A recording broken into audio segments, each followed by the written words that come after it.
हाँ, मैं आपका आशीष कपिल सर्वप्रथम अपने गुरु बाबा अमृतधारी बाबा को प्रणाम करता हूँ। गुरु ब्रह्मा गुरु विष्णु गुरुदेवो महेश्वराय गुरु साक्षात परब्रह्म तस्मै श्री गुरुवे नमः।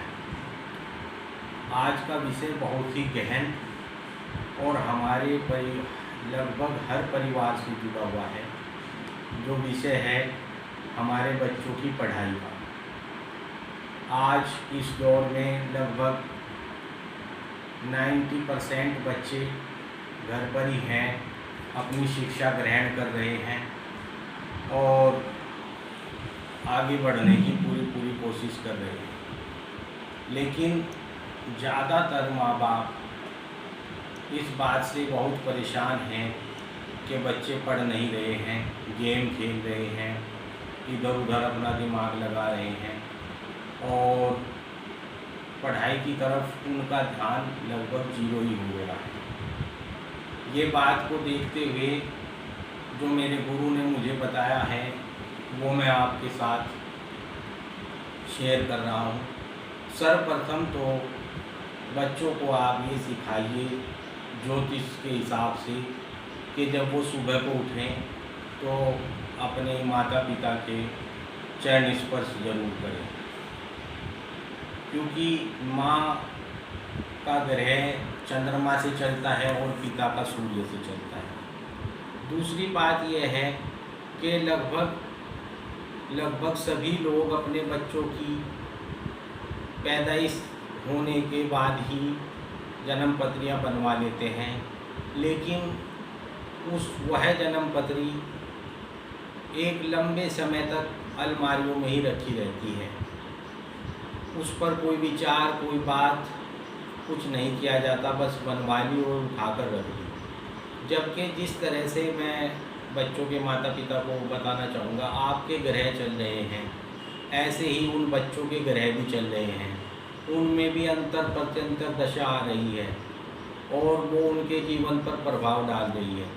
कुछ बच्चे ऐसे हैं जो बहुत अच्छी पढ़ाई कर रहे थे, पढ़ते पढ़ते उनका ध्यान भटक गया, कभी किसी खेल की तरफ लग गया। मैं ये नहीं कहता कि कोई खेल कोई भी हो, क्रिकेट है या मोबाइल पर गेम खेलना है कि बुरा होता है।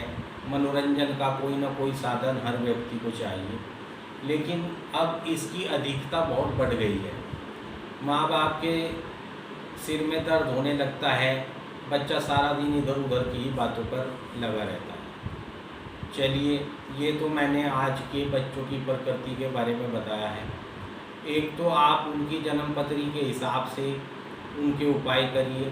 कुछ उपाय मैं बता रहा हूँ जो अति आवश्यक हैं पढ़ने वाले बच्चों के लिए। जो बच्चे पढ़ाई कर रहे हैं, छोटे बच्चे भी हैं, बड़े भी हैं, 10th क्लास के हैं, BSc के हैं, MSc के हैं, उनको सर्वप्रथम अपने बृहस्पति को हमेशा मजबूत रखना चाहिए और मस्तक पर केसर का तिलक लगाना चाहिए। दूसरे नंबर पर उनको अपने चंद्रमा को, क्योंकि चंद्रमा हमारे मन का देवता है और हमारा मन यदि किसी भी तरफ भटकेगा पढ़ाई की तरफ से, तो इसका मतलब हमारा चंद्रमा अच्छा नहीं चल रहा है।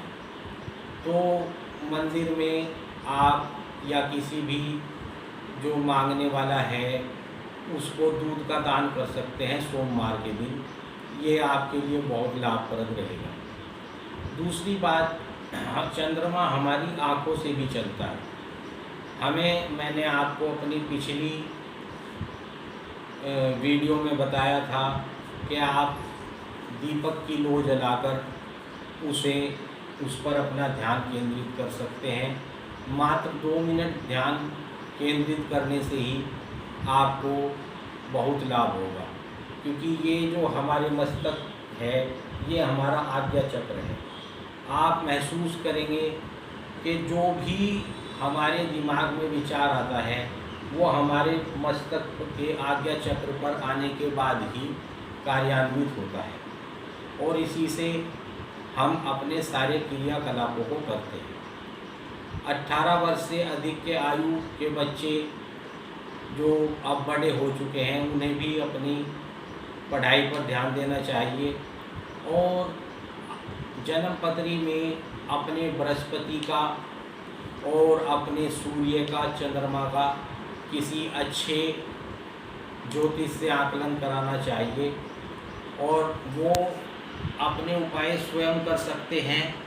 जो भी आपके पंडित जी हैं उनसे आप अपनी जन्म पत्री दिखाएं और उसके बारे में विचार करके उसका उचित उपाय करें, जिससे आप पढ़ाई के क्षेत्र में आगे बढ़कर अपने आप को कामयाब कर सकें। धन्यवाद।